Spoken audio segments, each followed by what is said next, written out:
Tayong mga mahihirap or kapos sa pera, dapat alam natin ang ating priority.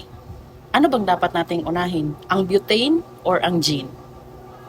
So, anyway, good morning mga kasari. So, meron na naman ako i-share sa inyo. Kasi, ang aga-aga may pumunta dito sa aking munting tindahan at kukuha daw siya ng butane. Siya naman ay nabili dito sa aking tindahan. Hindi ko siya sukay, pero nabili naman siya dito sa tindahan. Nakikita ko naman yung pagmumukha. Pero dahil nga ang inyong tindera ay hindi na nga nagpapautang, maliban siyempre sa aking mga kamag-anak dito sa paligid, tinanggihan ko siya. And isa sa mga reason is, wala ka palang pambili ng butane.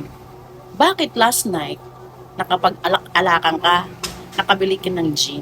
Di ba dapat inisip mo na magtira ng pera para pambili ng pangangailangan nyo? Okay lang naman talagang uminom kung may extra ka, di ba? Hindi yung nauna pa yung alak-alakan or yung alak bago yung mga pangunahing pangangailangan.